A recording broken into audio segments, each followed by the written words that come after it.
And please take a deep breath.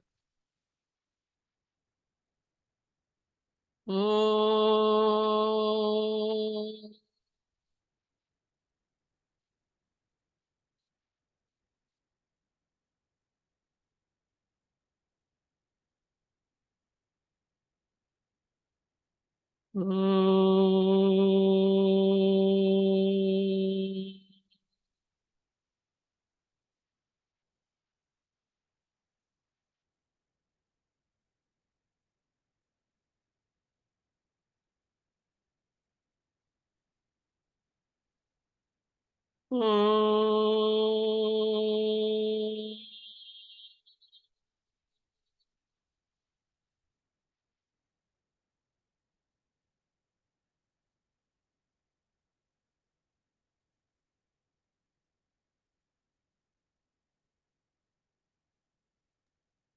Namaste. Good morning to everyone. Please go ahead, Purna.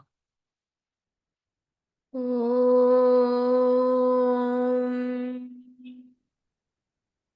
योगेन चित्तस्य पदेन वाचां मलं शरीरस्य च वैद्यकेन योपाकरोत्तं प्रवरं मुनीनां पतञ्जलिं प्राञ्जलिरानतोऽस्मि आबाहुपुरुषाकारं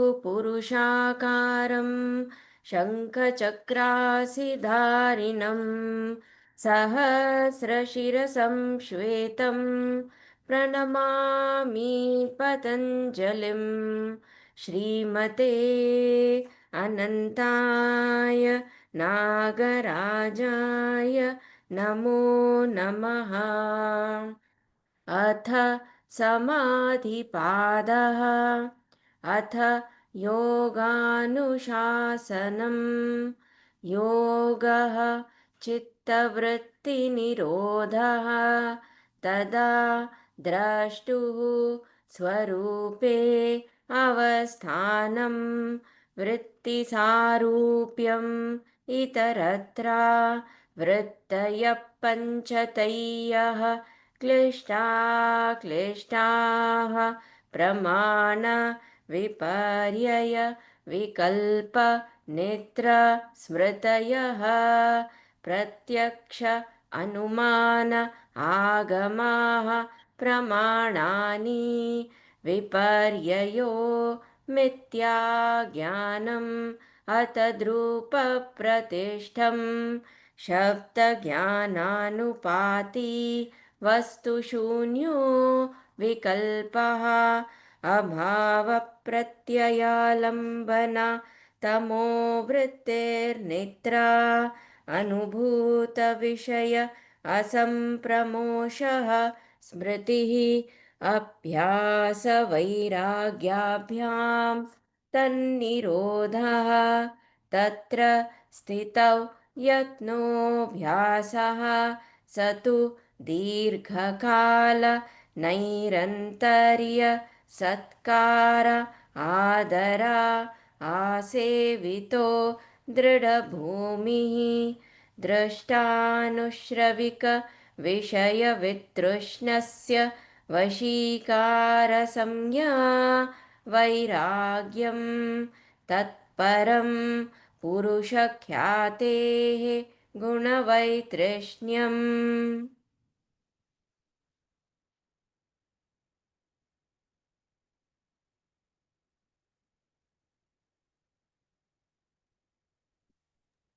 Thank you, Purna. Thank you. I'm going to share the other screen now. Um, Let me see here.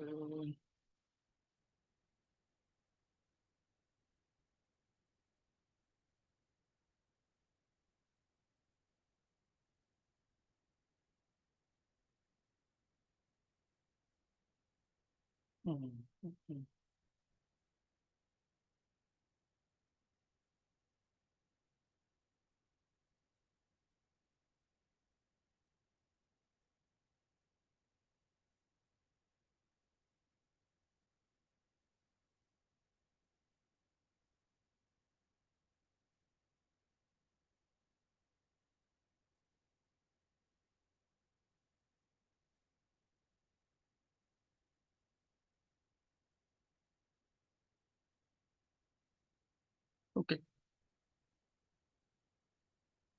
So just do a brief recap and then we'll go from there.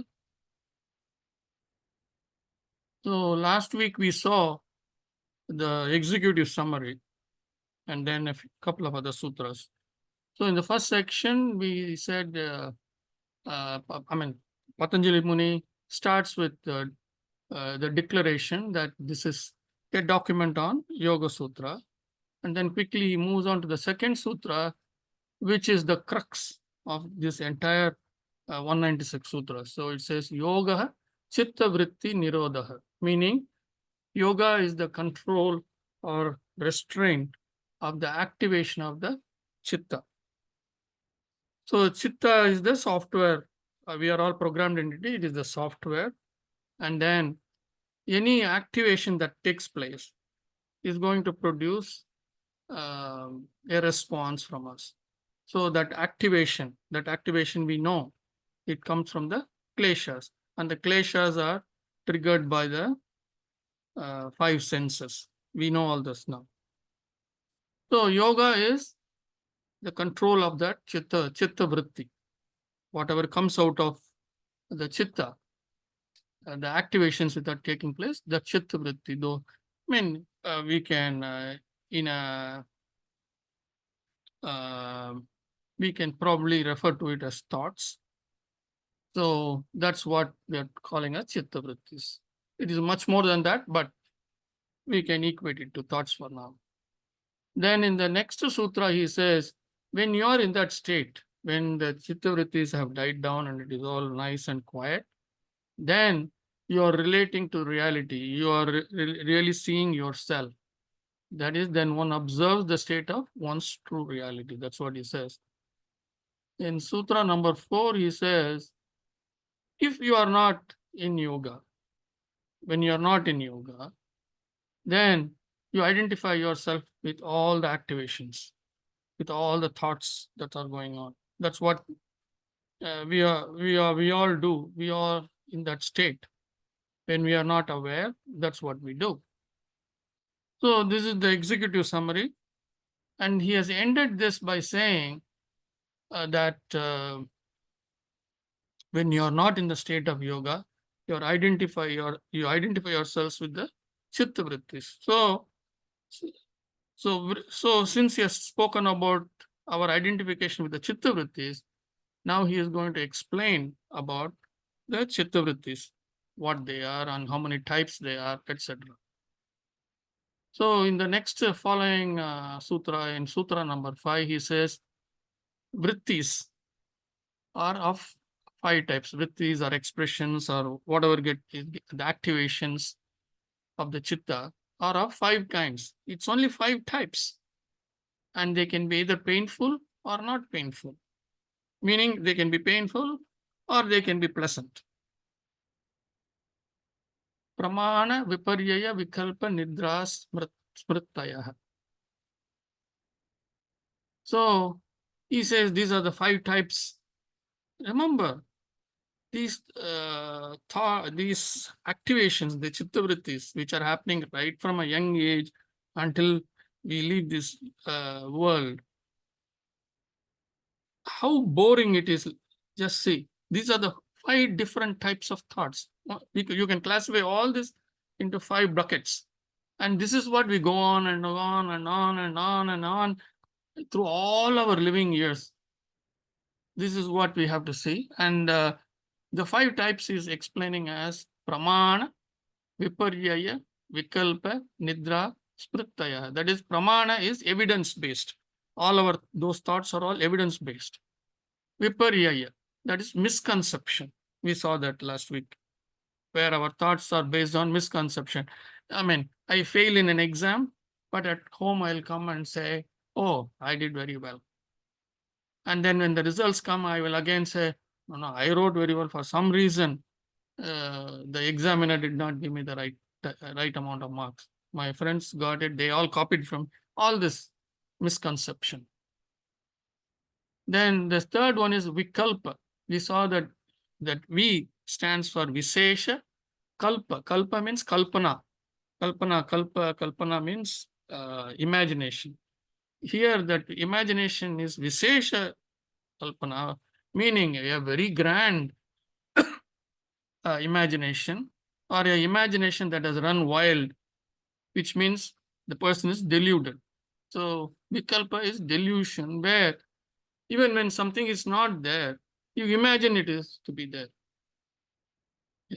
I mean, this is something very close to schizophrenia. People with schizophrenia have this. Even when no one is there, they will be thinking that somebody is there and they will be talking to them, etc. All kinds of things which are not possible. So this is delusion. Nidra is obviously sleep. Uh, Smriti. Smriti is memory, things that we bring back from memory. We will see that most of the times we are operating in this memory area, bringing back things from the past. So these are the 5 types. Pramana, Viparya, Vikalpa, Nidra, Smriti. Smriti. Smritayaha is plural for all together. This is just a Sanskritam grammar.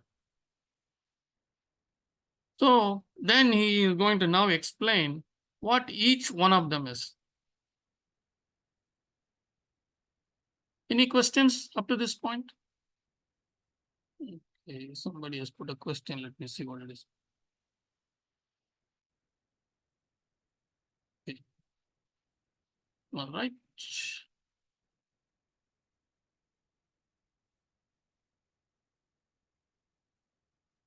Okay. Tatra. So I am assuming that everyone is comfortable with all the 6 sutras. Tatra pratyaksha anumana agamaha pramanani. Pratyaksha anumana agamaha pramanani. Pramanani means the plural. What is pramana? So what is evidences based thoughts or vrittis? So that's what he's explaining. Pramanani, evidences based ones are, that's how we take it. Pratyaksha. Pratyaksha means that which is in front of us. So we open the door, we see a person, pratyaksha. That person is there, right? We go outside, there is a lovely flower. We know, we are seeing it right in front of us. So that is pratyaksha. We don't need somebody to tell us that the flower is in front of us or a person is in front. We can see it ourselves. So pratyaksha. So which means direct perception or experiences in front of our eyes. Anumana. Anumana is inference. So I come from outside and my wife sees me sweating. So she inferences that it is very warm and humid outside. Inference based on certain experiences that one has had in the past. Or I am coming with a big thick coat, with a hat, with boots and all that, with gloves, thick gloves, a big scarf. My wife knows that it is cold outside. Wife or anybody for that matter. So this is inference. Anumana is inference. Agamaha. Anyone who can tell me what agamaha is? Many of you are from the Indian background. Arrival. Coming of entry. No, not arrival.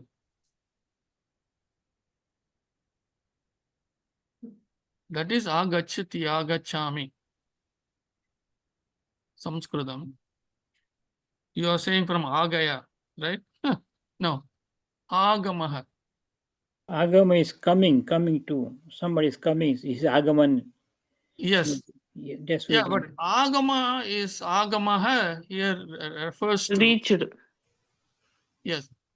What has come from the past? What has come from the past?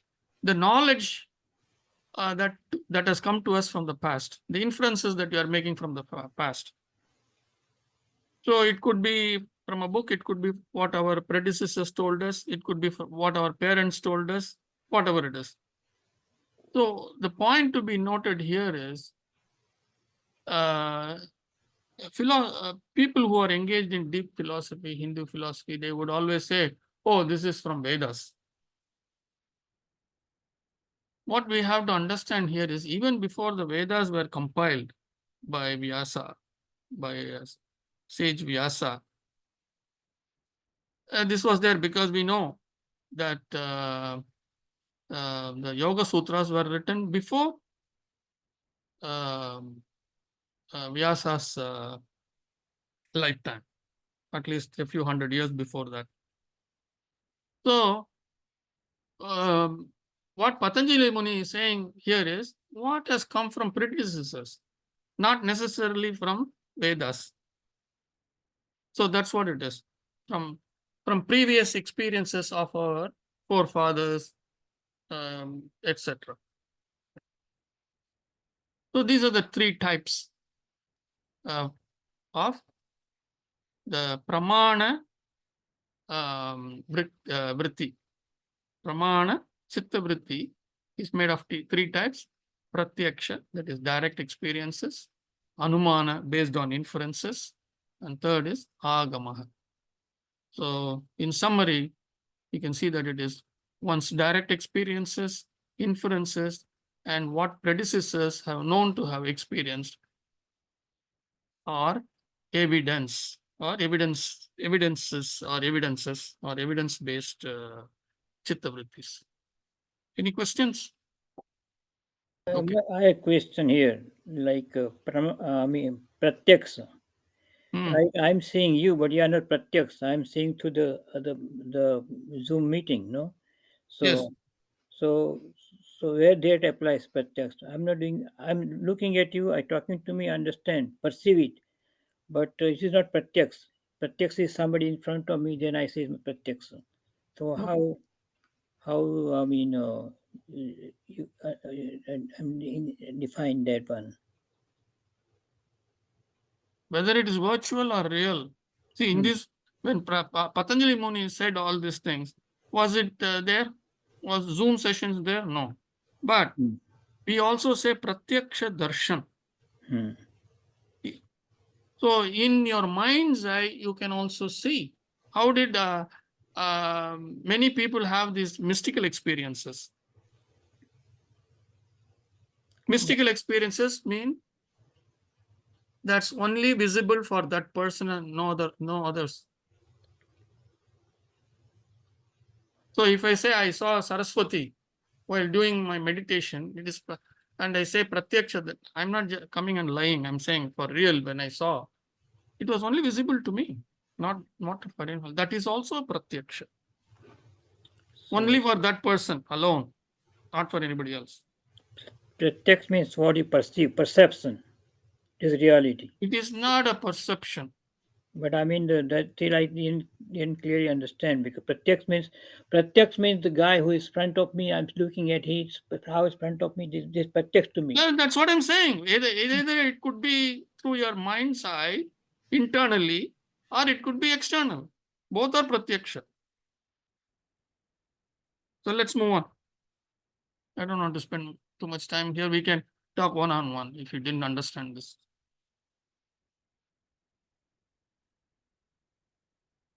Next sutra, Viparyayo. So we saw Pramana, we have seen. The next vritti is Viparya. So let's look at this. Viparyayo Mityajnanam Atadrupa Pratishtam. Pratistishtam. Pratistishtam. So Pratishtam uh, means established. Pratistishtam means established.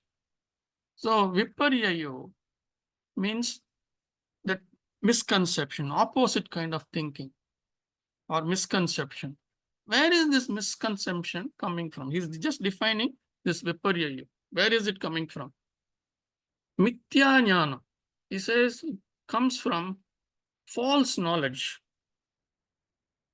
Mithya is false. We normally, upon death, we call it as mithya, false body, disembodied state. It's called also called as mithya. So mithya jnanam, false knowledge or awareness, atadrupa, not in its true form, that's what it means, or malformed, that's what it means. Pratishthittam means established or based. So putting all these things together, misconception is established in malformed false knowledge. So that's what we saw, that I have failed in an exam, but I don't accept it based on the malformed knowledge. I don't accept it. I say, no, no, no. I passed it. So these kinds of misconceptions.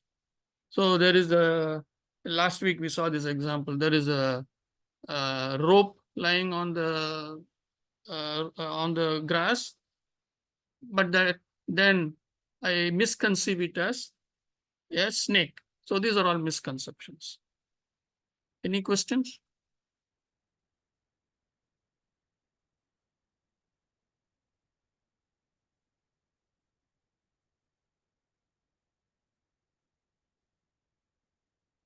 Okay, let's move on to the next sutra. Shabda jnana anupati vastu shunyo vikalpaha. So he is now explaining what is vikalpa. So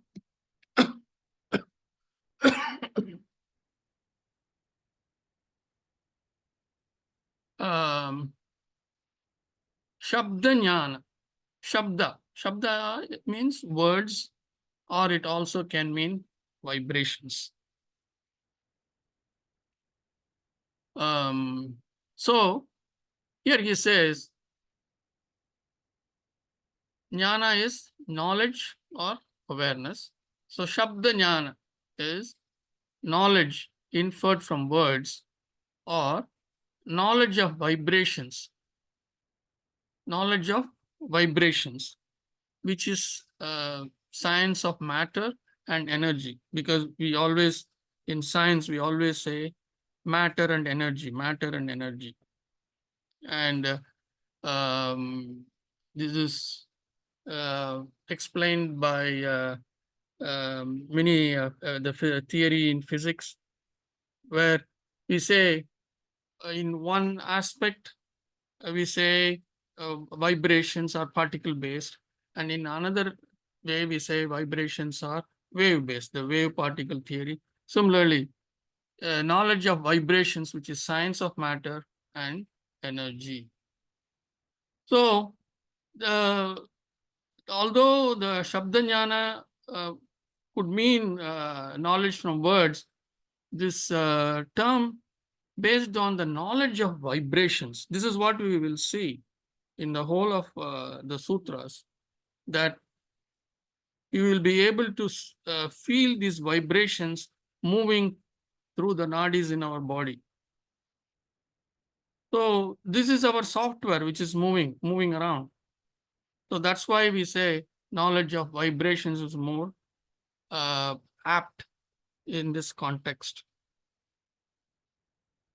Anupati means that which follows or consistent with. Vastu always means matter or material. Shunyo is empty or zero or baseless. So vastu shunyo means materially baseless. Materially baseless. Vikalpaha is delusion. We have already seen that. Vikalpaha is delusion. So in summary,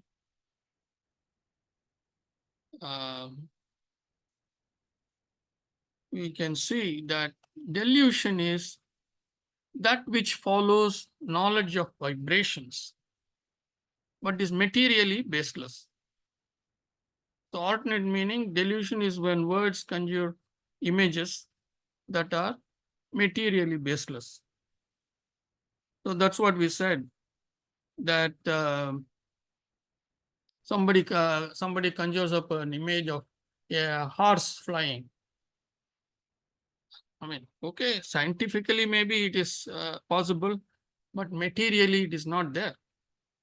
So that's why we call it as delusion, or what we call as building castles in the air, right?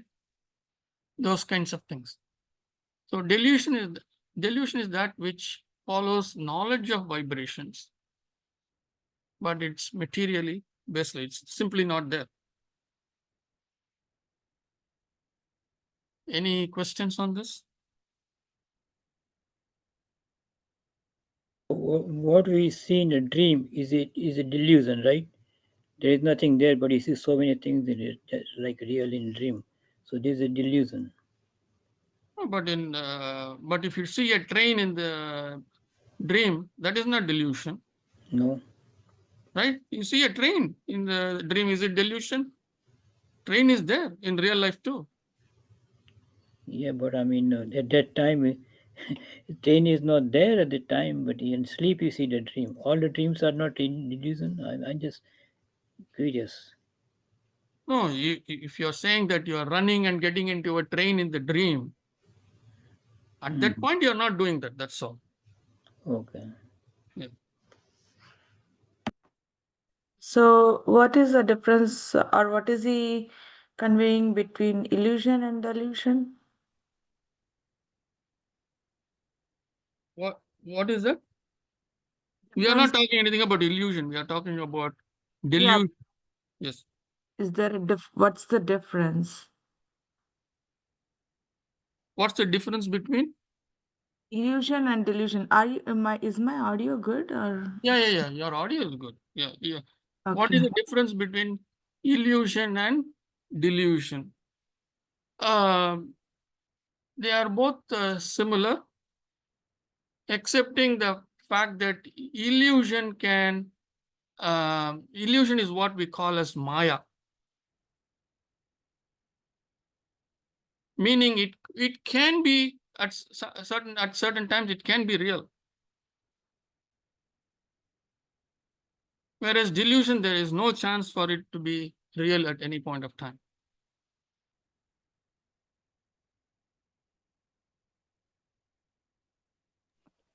Kumar, Yeah. the word vibration has a lot of meaning in this because it says which follows the knowledge of vibration. Yes. Can you just explain that little bit, please, again?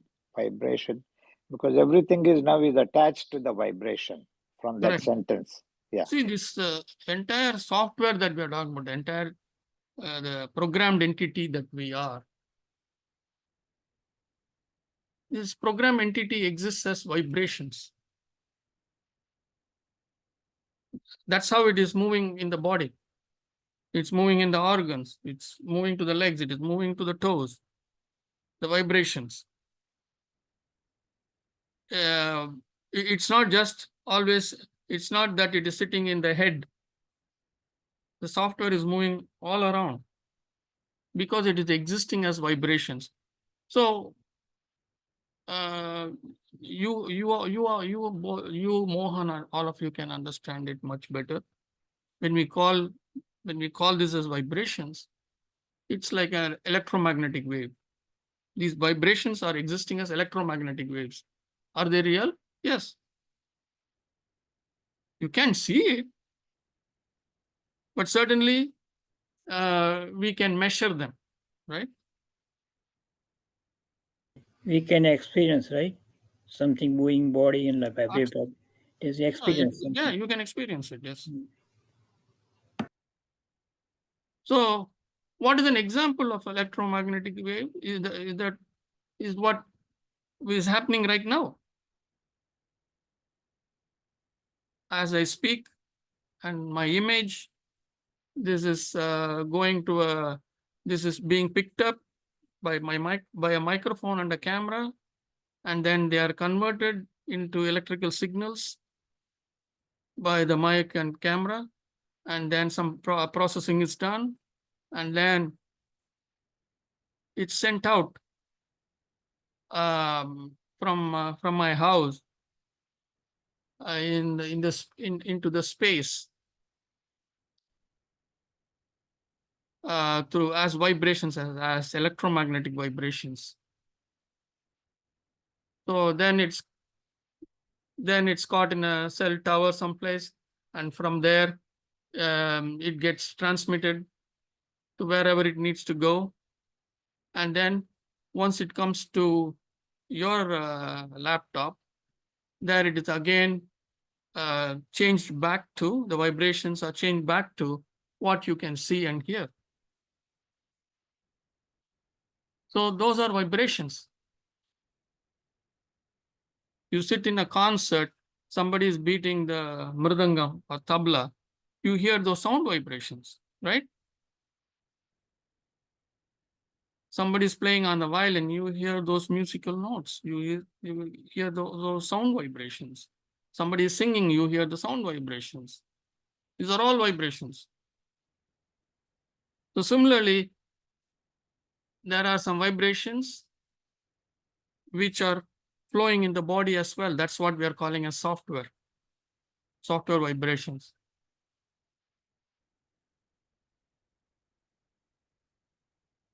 Am I making sense, Badri? Or still not clear? Thank you. Thank you. So as we go, we will be talking about this more and more, these vibrations. So it's probably it will get clearer and clearer.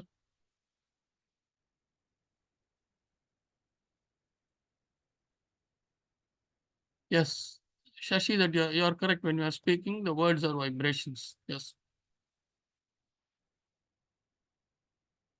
The only difference between sound vibrations, one difference between sound vibrations and the electromagnetic vibrations that I'm talking about. Sound vibrations are called scalar waves, and the electromagnetic waves are called vector waves. So we will talk about it a little later. I don't want to go too much into it now.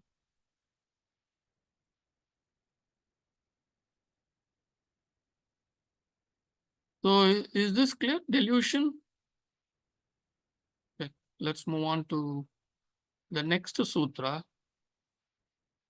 which is sleep or nidra.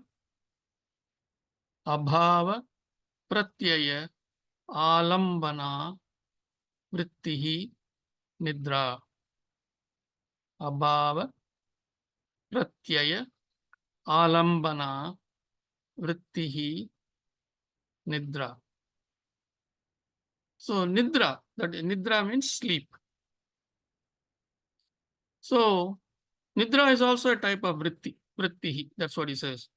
It's also a type of vritti. And what kind? Uh, how does it come about? So he says abhava. Abhava means lack of.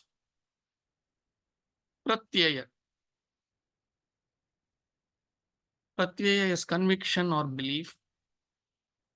Alambana means support or presence.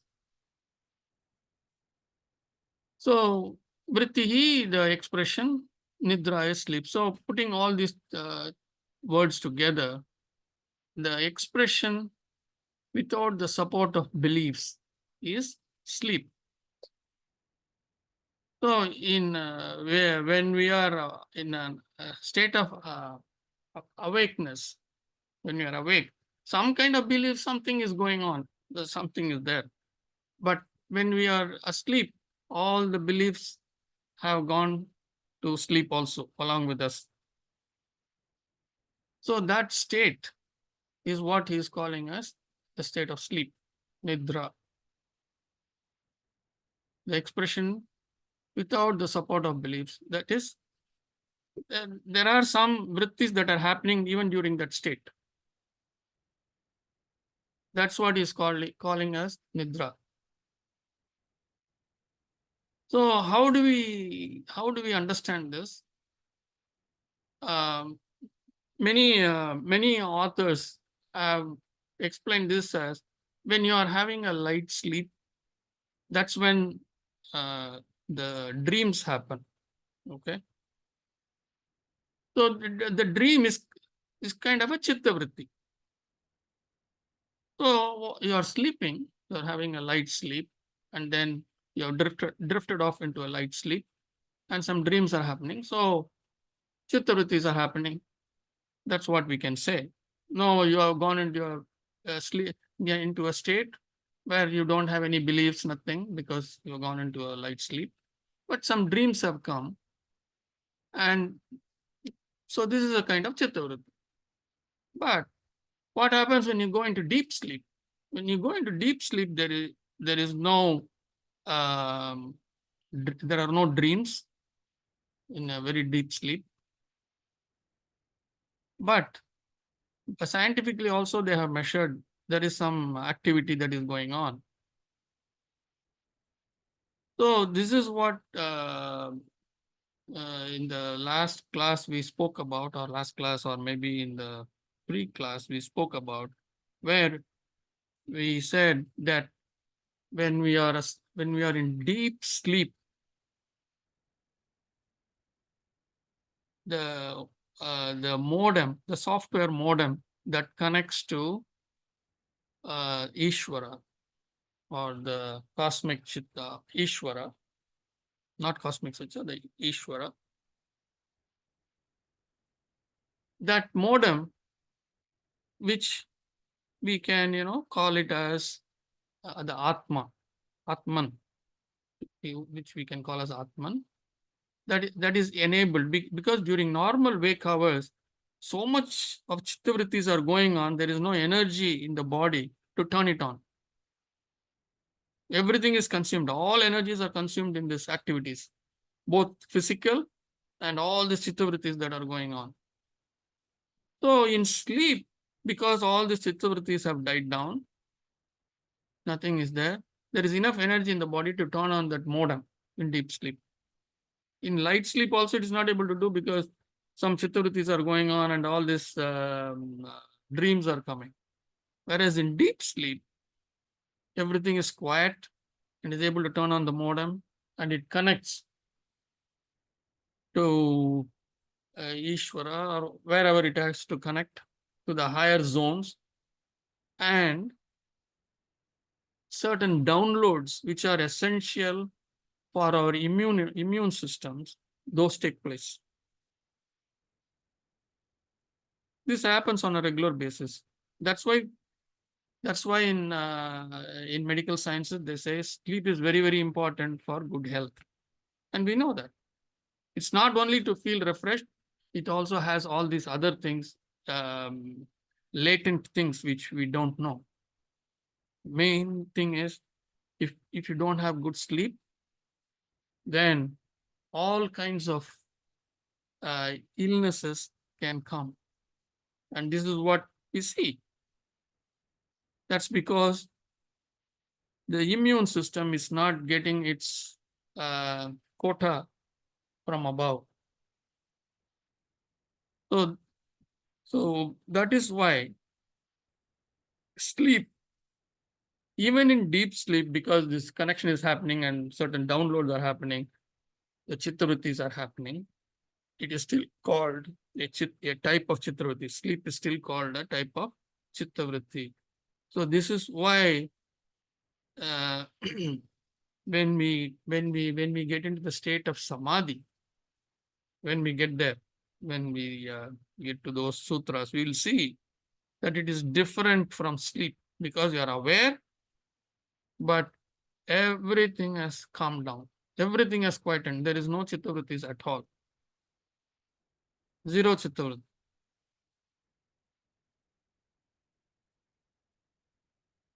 Is this clear?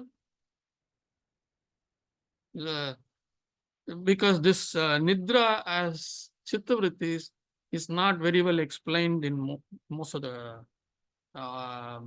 bhashyas, summaries that are written by people.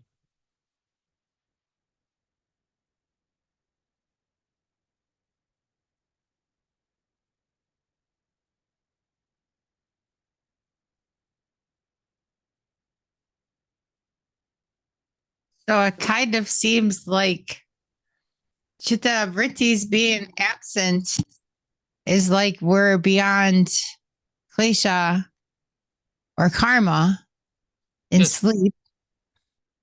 Yes. Yes. Kleshas, karmas, vasanas, they are all vibrations.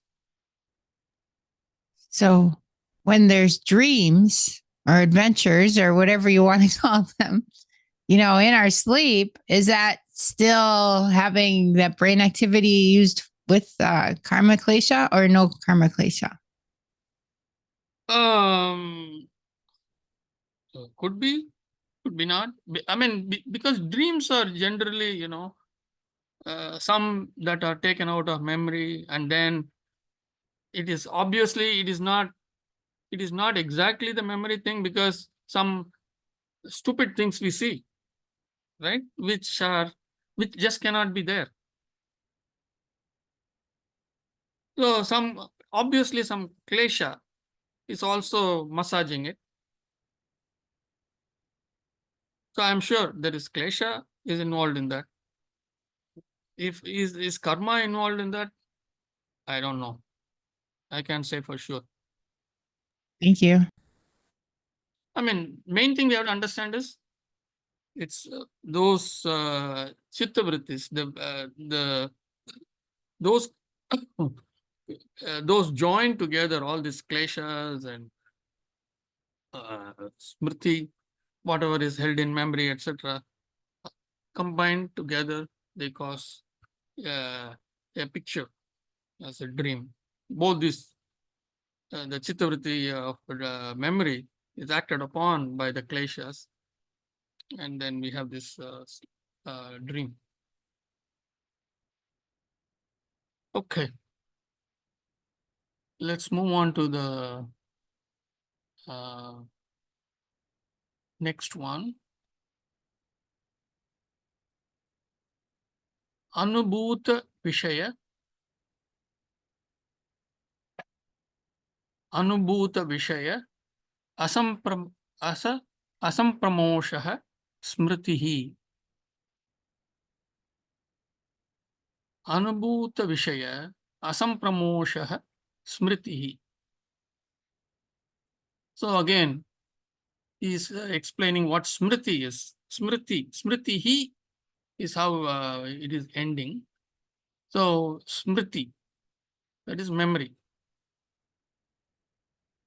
Memory is defined as Anubhuta Vishaya Asampramoshah.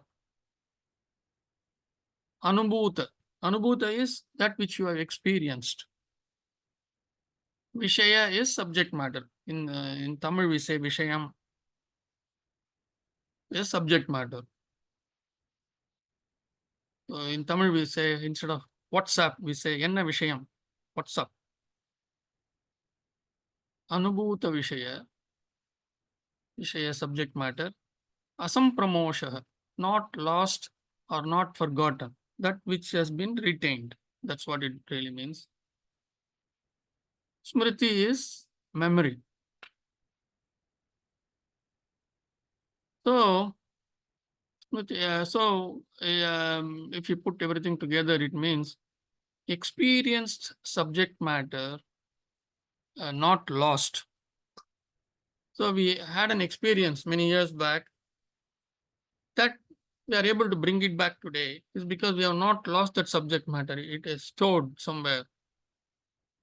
And that's where we are storing is what we are calling as, from where we are getting it is what we are calling as memory.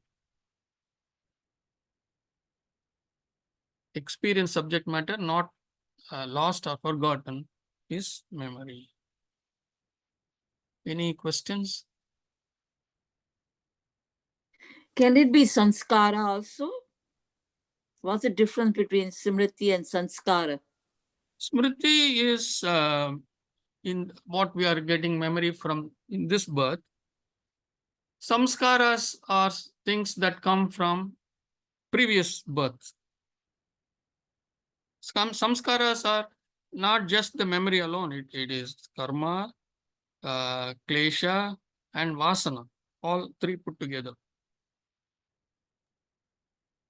Oh, samskara in Sanskrit, you are saying, sir, right? Because Yes. samskara in Telugu is completely different. So I'm What just. is it? What is it?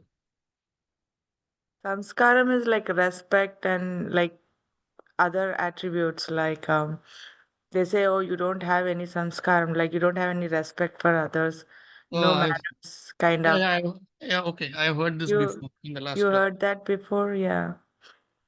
I don't know how it got changed. So I'm sure it has got some relationship to this word, samskara. And but samskara in Sanskritam means all these karma, klesha, and vasana. See, Mhm. if you look at it a little deeper, based on this is how you are going to behave, correct? Mm-hmm. Based Yeah. on the karma, klesha, my own karma, klesha, and vasanas. Forget about vasanas for now. Karma and klesha. Forget about even karma for now. Kleshas are the Yes. impurity. My behavior is going to be dictated by that, by and large, Mhm. correct? Yeah. And that may So be the reason. Because of that, I may maybe be acting in a rude way or a pleasant way or a right. respectful way or a disrespectful way. Maybe that's why they call it as samskara. Your samskara is not good. Okay, maybe. Yeah. But underlying in samskara is this is what it is: the karma, the klesha, and the vasana. In Karma Kand, sanskars are defined as 16 sanskar after birth. Though they are in Karma Kand, they are doing priest, they're doing so 16 sanskar, Yagnopavi sanskar, Lagna sanskar, and all these sanskars. So they are different than what we're talking about. They are doing what kind of samskar? Well, like when you take it birth, then you go to 16 sanskar. That's what he says in Karma Kand. Okay. So there's like once you get birth is sanskar, then do simant, garbhadan, then brahmacharya and wedding and yagnopavit and all this kind of they call sanskar. They call it the sanskars. I don't know it because that's what Okay.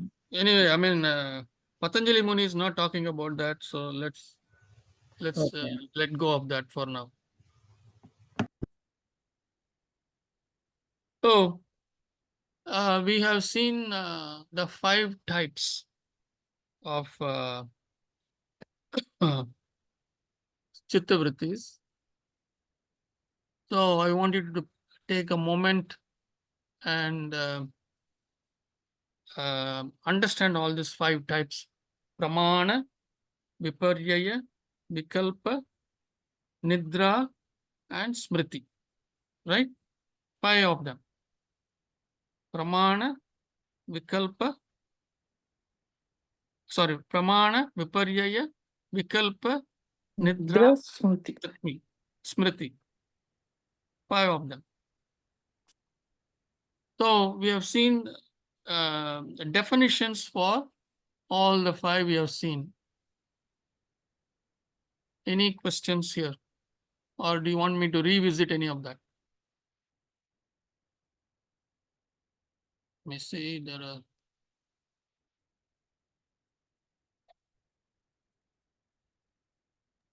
Sleep. Good. Hi, Uncle. I have one question about sleep. It's possible I missed it also. Yeah. But the expression without the expression of the state of being with no beliefs is sleep. Mm. Why is that a vritti? If That's our what I beliefs aren't disturbing the state of mind. see. No beliefs. Yeah, I mean, because we have gone to sleep, there are no belief system is absent at that point, correct? Right. So why is it a vritti? That's what I explained. The vritti is some activity that is taking place, correct? That's what Mhm. vritti is, Yeah. right? Yoga means not to have any activity of the chitta, correct? So did dream come in because of the sleep? Like the dream is what makes sleep a disturbance? Or Dream is is it uh, what makes the sleep a chitta vritti. Or is Because it some that activity, we are because, unconscious? hmm? Or is it also the fact that we're unconscious and thus not really experiencing any being? Like there is a sleep, there is a non-awareness of something. See, the word unconscious, even though in sleep we are kind of, maybe we are in a state of unconsciousness. The chitta is still active. Chitta has not gone to sleep. So the vrittis show up like dreams in the sleep state. Yes. So that makes Yeah, it a that's why. disturbance. That's why. See, so that is only in light sleep. See, that is what In- modern science has given us. That in light sleep, the dreams occur only in light sleep. That's what the scientific background to that is. During light sleep, you have this chitta vrittis. Then what have then what about deep sleep? So light sleep, let us say we have for an hour or hour and a half, and then we go into deep sleep for about 4 or 5 hours. What happens during the deep sleep? We're not there. So we are Vrittis are. so it is assumed that the vrittis are not there, but they have measured that some activity is also there at that time. So that's why we said that is the time when everything has become quiet. The body and the software, that's the chitta, has the ability, because it has the energy to connect to the external zones that are unknown to us. That is, it can connect to Ishvara, it can connect to divine mother, whatever. We can connect. It has the ability to connect. The modem has the ability to connect. That modem has the energy only at the time when we are deep asleep, because all the chittavrittis have gone to sleep. Because of that energy, it is able to connect. And when it is connected, that's when the downloads are taking place. And that is the reason that modern science is able to measure the activity of the brain at the time. It is. So deep sleep is considered a state of yoga. So is deep sleep considered a state of yoga? No, not deep sleep. You're talking about only when we get to the state of samadhi. You are in a state of yoga, where everything, all the chittavrittis have gone to sleep. There is no So chittavritti. I'm just curious if there is, like, if there's been any, like, measured access to the kind of activity that's been experienced in deep sleep versus in samadhi. The thing is, science and yoga, they are not walking hand to hand, right? True that. So I don't think there is any, I don't know.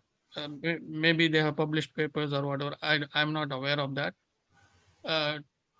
But in the state of samadhi, the vrittis have all died down. There are no vrittis.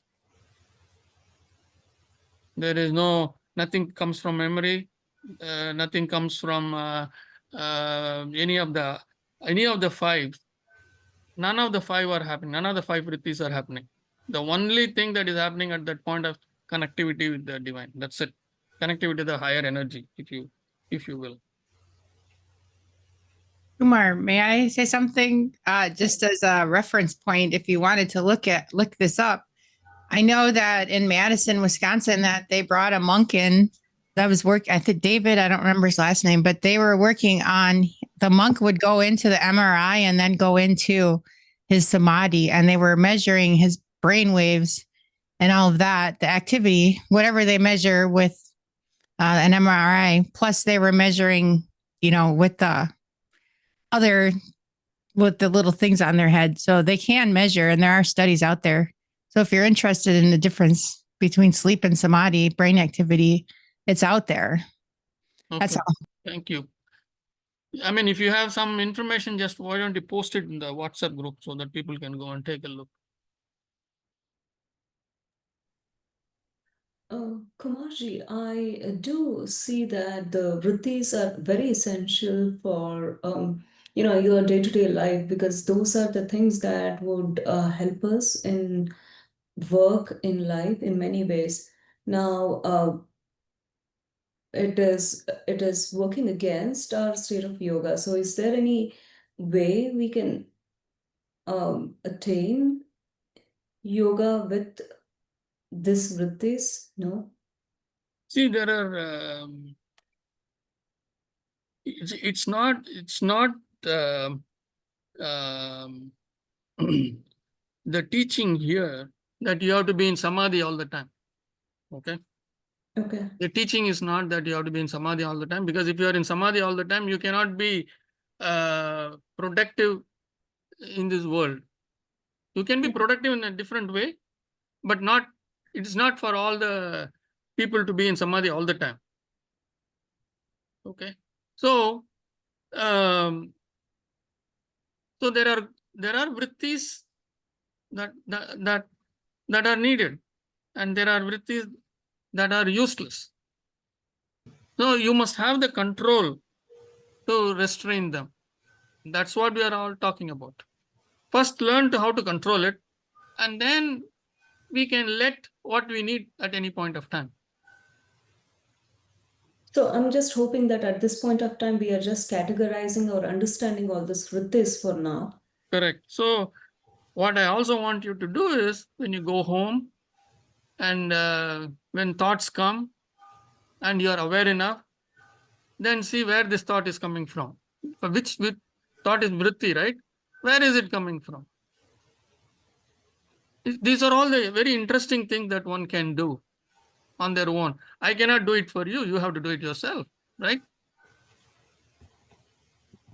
How does intuition play here? Like, how does intuition play? Because intuition can be a product of our past experience as well. And how do you identify intuition and discriminate that? And is it a vritti? See, intuition, when we say the word intuition, in the purest form, it means it comes from above. Okay. It comes from Ishvara. If it has to come from Ishvara, that connection has to be there, right? Even temporarily, even for momentarily, couple of seconds, whatever. It has to come from there. That is why we call it as intuition. Is it coming from memory? In purity, it is coming only from above, correct? Yes. Okay. So if somebody is saying my intuition, it is delusion. Okay. There is no my intuition. It is always from that supreme, where it is coming from. Yes, Tammy, you want to say something? Briefly, my experience working like in this discovery is that our intuition uses our vritti and our past and our karma to help us see things, because that's how we can understand it. It's like our learning model is our karma and our klesha. That's who we know we are.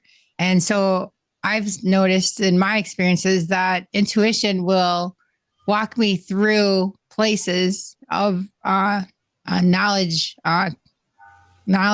like for the way that I can only understand, right? I can only understand what I know. So they use that, not they, whatever. Intuition uses that to help us, clear and purify ourselves. What do we need to see? It'll bring it in front of us, what we need to see. And what we choose to do with that, we go another level, a deeper. And as we go deeper and deep, intuition's there helping us. It's my experience that we're helped all the time. And that's kind of how it helps. I don't know if that makes any sense to anyone, but thank you. Yeah.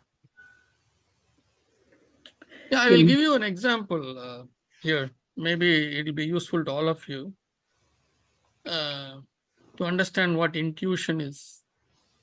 So this happened in 1988. my sister and niece, they are here. They have heard this quite a few times. So, in 1988, I was still in India, and I was married, and I had two children, two young children. So one weekend, we had planned to go to our in-laws' place. So we were to go Friday evening after work, Friday evening, and then come back early on Sunday morning. So my wife made those plans. My in-laws were only maybe about uh, less than 10 miles from where we were, maybe 7 or 8 miles from where we were. For those who know the geography of Chennai, we lived in Ashok Nagar, and my in-laws were in on in what is that, Besant Nagar, Shastri Nagar, Besant Nagar area. So I mean, my wife during the week she said we'll go. I agreed, no problem. So on Friday evening we left. We went there, and then we had dinner. We went to bed. The next morning we got up. The plan was to, they were just walking distance from the beach. So early morning, uh, we woke up the kids around 6:37. We all walked, headed to the beach. The children, all of us had a good time. The children played in the water and then in the sand and all that. So by 9:30 in the morning, it was getting warm. So we got back. As usual, it was my mother-in-law's responsibility to cook a nice lunch. So we ate lunch, and then after lunch, my wife came to me and said, can we see my dad has got a movie. Shall we see a movie?" And I said, "No, I don't want to see a movie." I was pretty sharp. He said, "Why are you sharp? Why do you have to be so rude?" I said, "No, I was not being rude, though I was."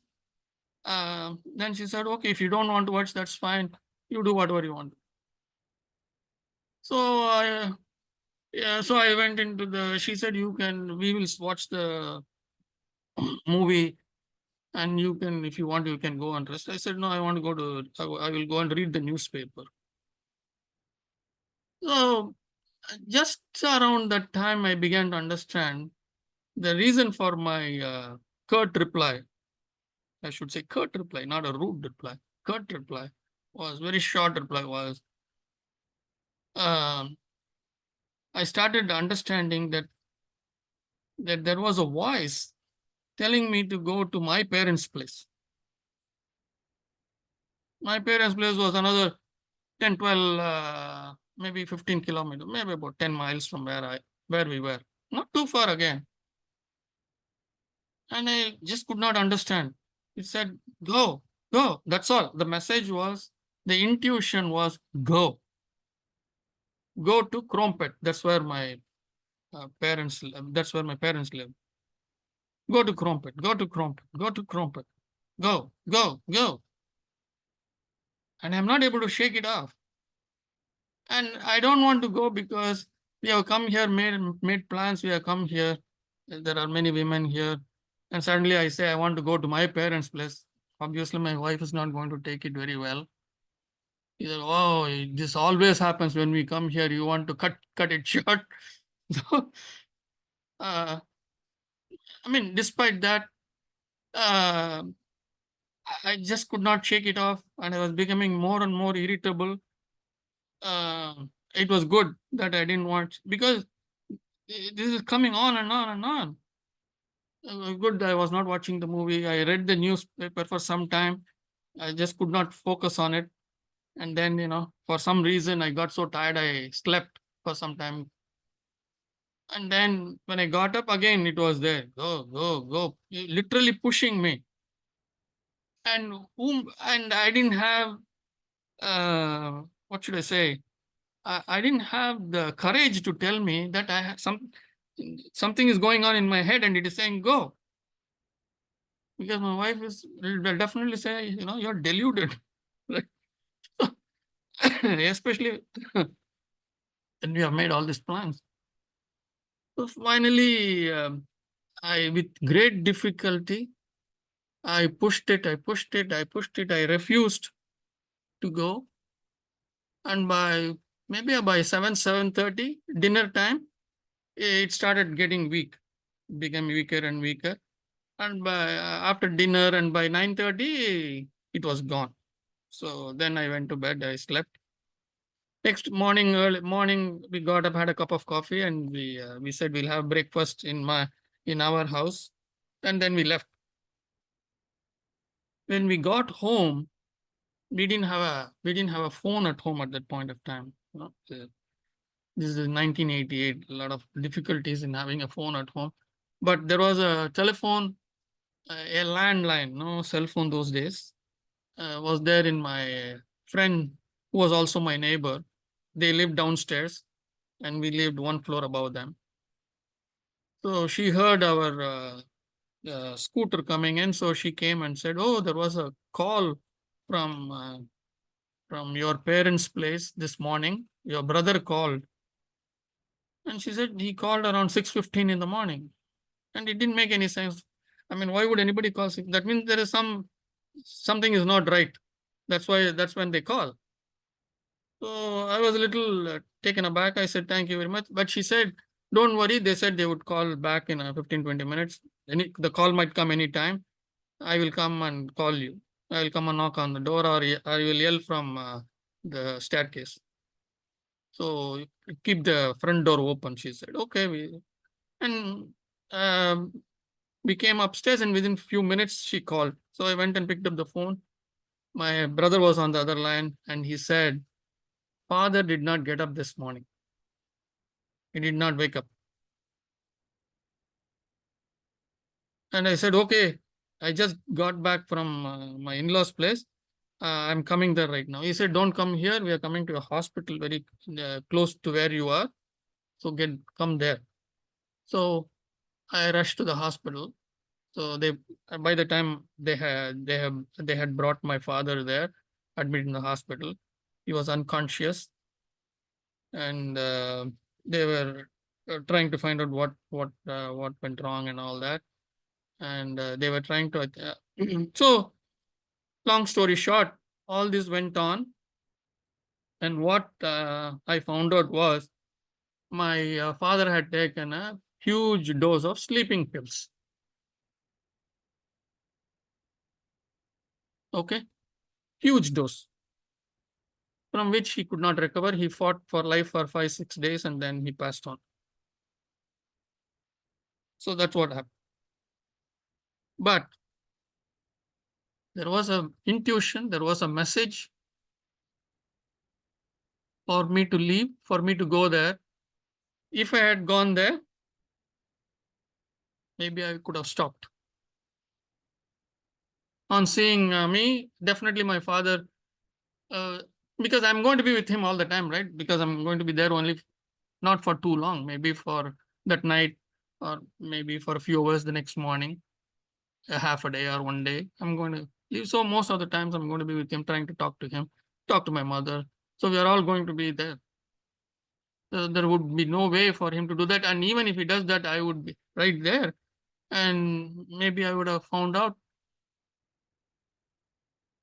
when person takes a large amount of sleeping pills, the way they sleep, etc., will be different. They will have no control of the limbs. And they will be sleeping in one position. They won't move. So it will be very easy to detect. Well, it didn't happen, but I said this to bring out this example of intuition. When that happens, there'll be no way for you not to know. There'll be no way for you not to know. You cannot get away from it. I did.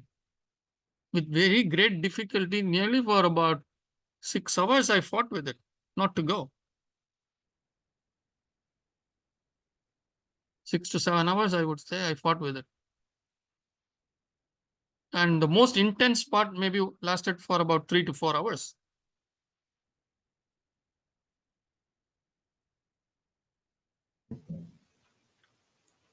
You know why he took the lot of pills? What is the reason? He sleeping pill he took? That's not important, Sureshji. Mm-hmm. That's not important. For our class, that's not important. Okay. But he may be thinking about you at the time, so that's why he got intuition. The vibration from him is He going may to be you. thinking him, doesn't matter. The intuition it comes from above. Mm-hmm. Intuition comes from above. Oh, why didn't you? I still hear that or feel that go. That's how it was. But it won't give any reason why I should go. That's how intuitions are. That's how the messages from above are. It will only say, do this. It won't tell you why you should do it. Oh, why didn't you go? Why didn't I go? Because of my stupidity. Because of my stupidity. You didn't watch the movie anyways, so. I didn't watch the movie. Yeah. I didn't go. That's what I'm saying. The kleshas and the karma and the kleshas can do all these things. They can say, oh, if you go, your wife will get upset. If you Let her go, get upset.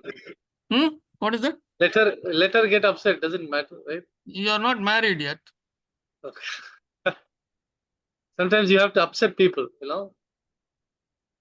Yeah, I'm saying upsetting is different from having a fight. Okay. Upset and then it'll get to an argument and then wife won't talk, I won't talk. Even if I want to talk, she won't talk. Anyway, cold shoulder. Anyway, I don't want to go into all that. People know all this. So it's not a pleasant experience. So I chose to suppress it. And it was so strong. I'll give you, as we go, I'll give you many examples like this.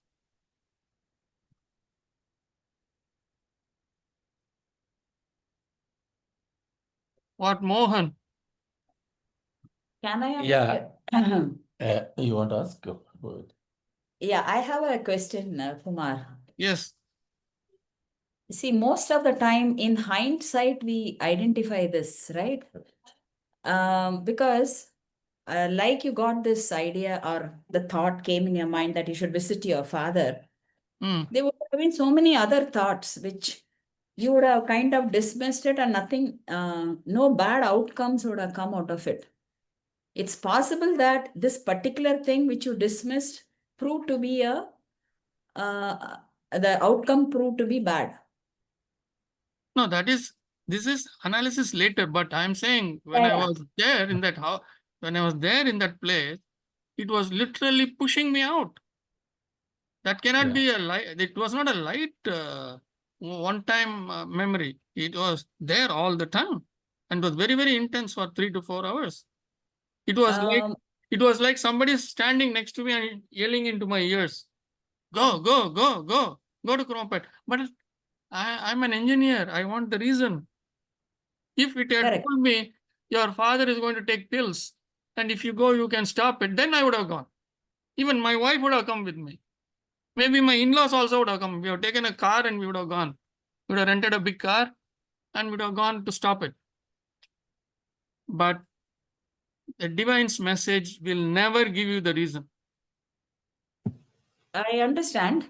All I'm trying to say is, were there other occasions when you had such a very strong thought coming up in your head and nothing happened?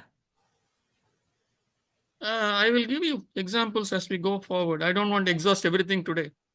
Okay. Yeah. Okay. So starting from the age of 5, I have.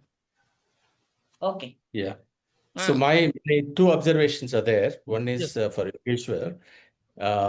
When something like that nudges you, you, as rightly said, you do not know what is happening. You know, you are clouded. Correct.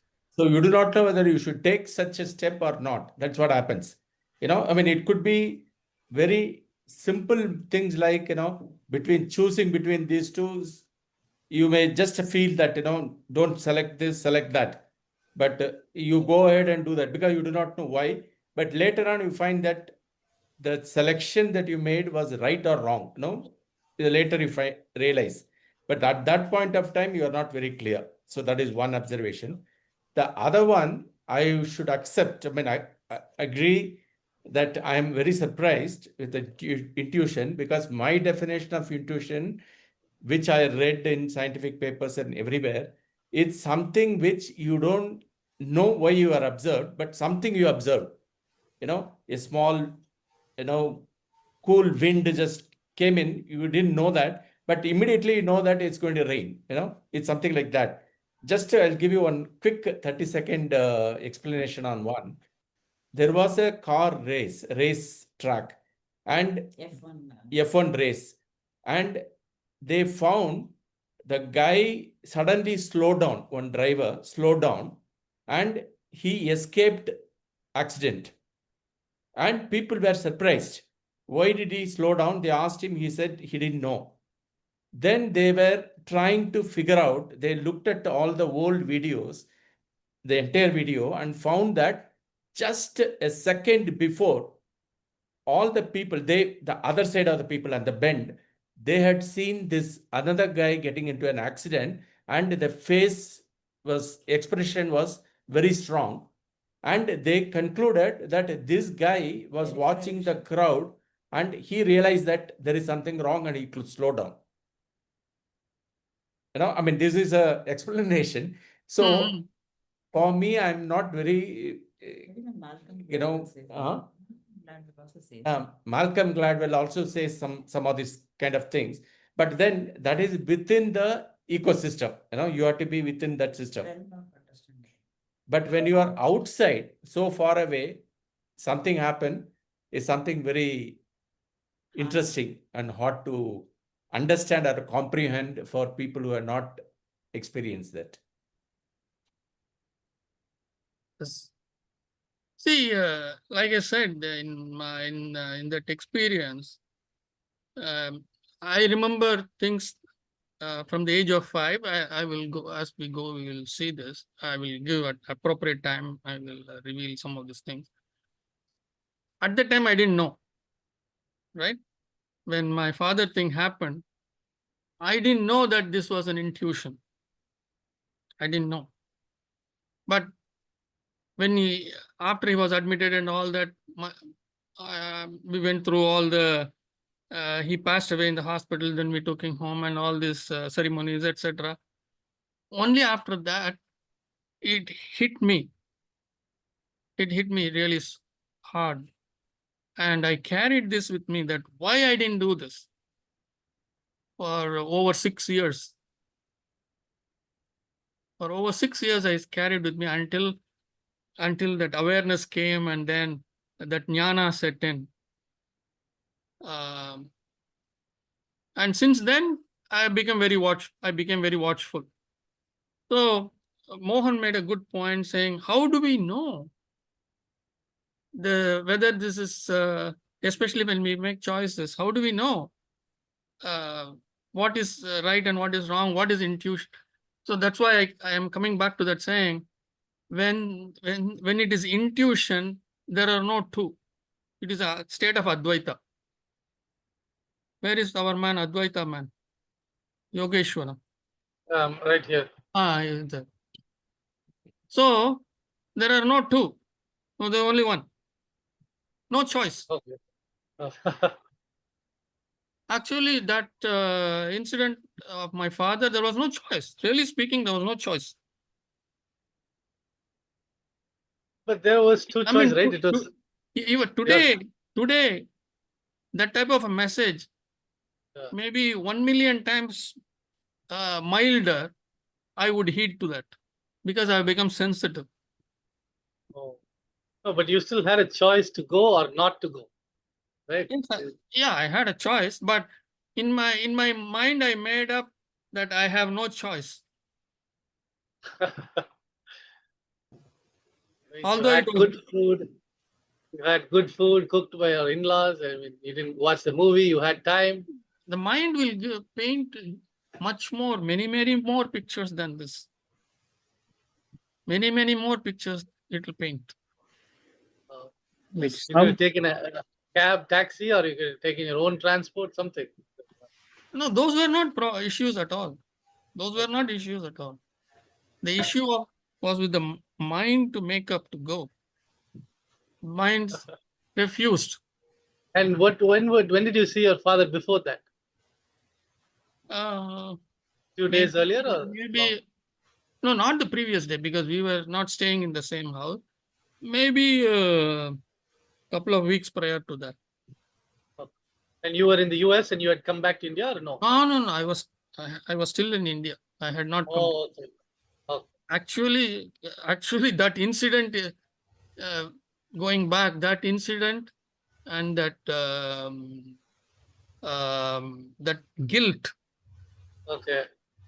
that which I carried for 6 years, that guilt and the pain that I went through kind of kicked me out of India. Within this happened in May, June, July, August, September, October.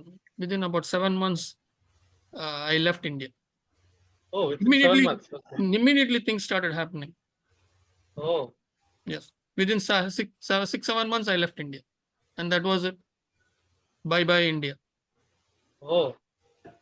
There are some tug of war between institution force, and some force is restricting you. So force which is restricted not to go, that is more power than the institution force. Could be because my father was tremendously attached to all his children and grandchildren. Tremendously attached. And we were also equally attached. Probably he was even more attached. After many years, when my father passed away, during that entire 13-14 days, I wept like maybe a 7 or 8-year-old child. Maybe my sister might remember. Where is she? I can see her. Oh, there she is. Oh, I should have known. I wept like a child for 13 days, and it didn't end there. Even after I got back to my apartment, I would now and then I will break down. It was very tough for my wife to handle this, but anyway, but the jnana came after 6.5 years to accept it. Anyway, that is another story for another day, not today. How the jnana came and all that. So to answer this question, that these intuitions are generally, from whatever I have seen in my life, they are for big things, not for small things. Like people will say, "Oh, what is this, Kumar? You went and got you got a shirt, and this shirt has a tiny hole in that, brand new shirt, and you say that you are connected to the divine, blah blah blah, and did you not know that you should not pick up this shirt?" Or forget about small things. Forget about small things. It's not for that. After all, you can take the shirt, return it, or if I have brought it here and I saw it only here, maybe I bought it in India and I came here and said, it's okay, I can wear it that way, or I can, right, with a tiny hole. So what? It's not such a big deal.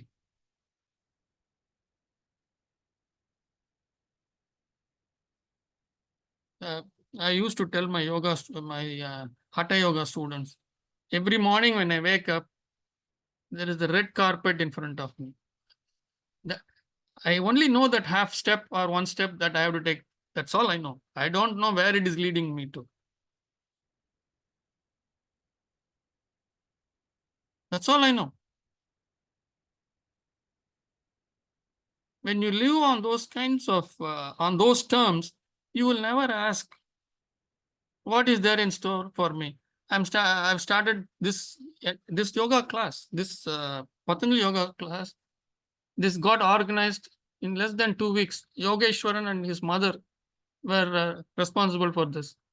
I think I even wrote this in the group. Where is she? Where is your mother? I don't see her here. She's right behind me. She is hiding. Yeah. Yeah. You have to come forward, otherwise they cannot see you. Have a seat. Okay, there she is. You have to get closer. She and Yogeshwaran were responsible for starting this class. I had no idea of starting the class, although Madhavi has been asking me for almost 1 year now, since we completed the last class. She has been asking me. And suddenly things fell in place. It started. And I don't know, do I know where all these people will grow, where all these people will do, and is there any expectation from me that each one, from each one I'll get this or that? Nothing. I do it because I've been asked to do. That's it. Just for the simple pleasure of being able to interact with all of you. Acting as an instrument, that's all. So this is another red carpet. Every Saturday morning, I know that for 1.5 hours, a red carpet is there, ready. So we will see more of this as we go along. Intuitions are very, very strong. You cannot, although I say you cannot shake them, I did. For that, you have to be absolutely ridiculously stupid to do that. And we are, sometimes we are like that. Yes, Madhavi, are we not like that? He's laughing.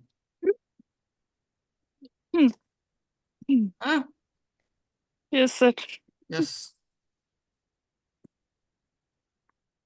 The day she gets the courage, she will tell her experience.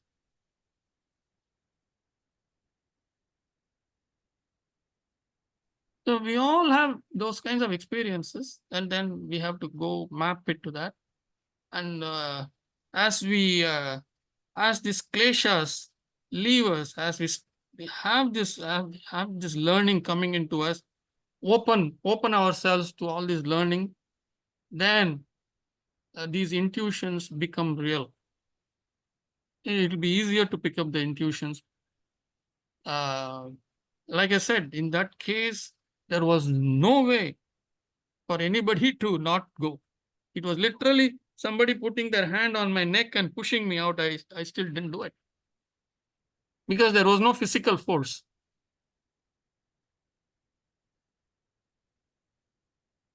It's hard to believe, but this intuition, understanding of this intuition did not happen to me after studying Patanjali Yoga Sutra. It happened much before that, thanks to my earlier teachers.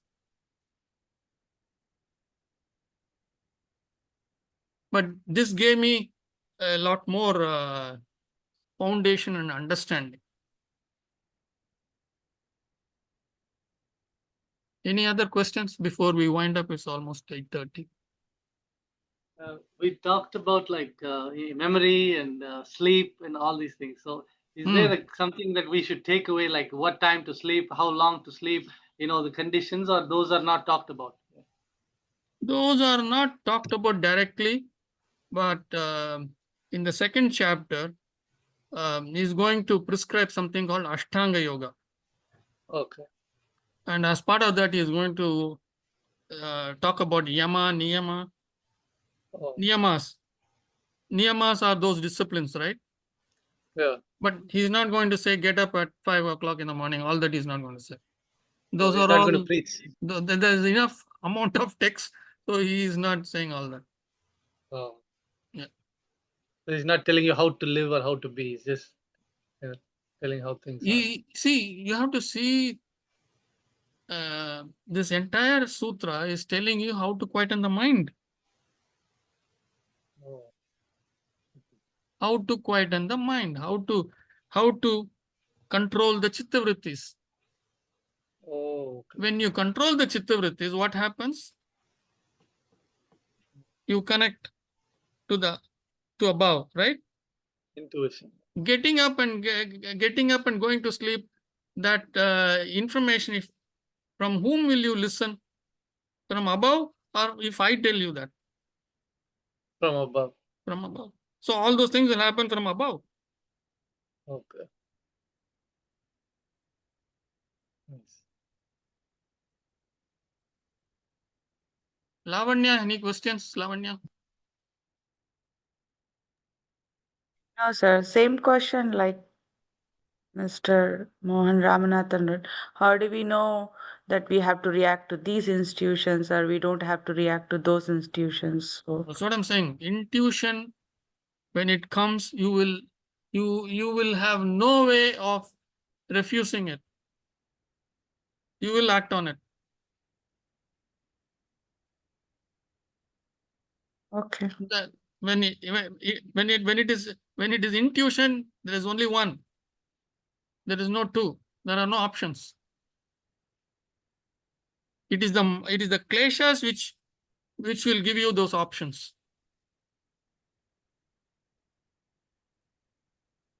It's difficult to understand at this point of time, but just absorb what I'm saying. When it is intuitions, there is no way you can do it. That's why I gave this example of my father taking sleeping pills. It was literally somebody yelling in my ears, go, go, go, go, go. How will you refuse, Lavanya, if the intuition is like that? How will you refuse? But you refuse it. You cannot. You cannot. But if you refuse it not to go. Yeah, I refuse. Yeah. So Yeah. I mean, if one has this jnana, then you will take it.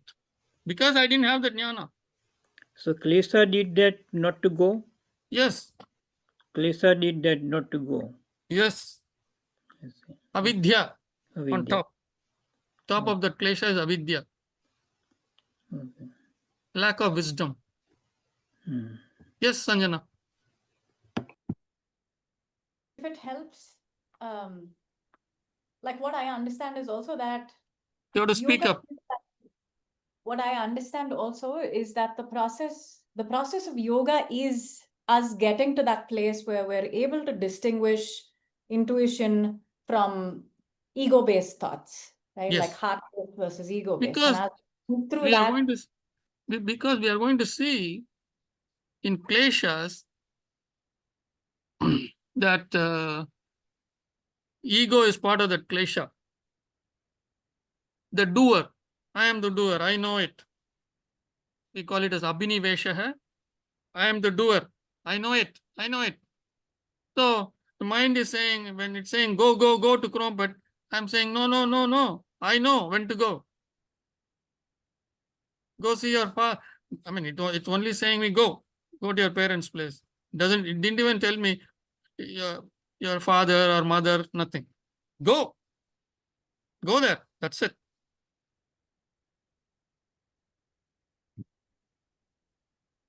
Interesting.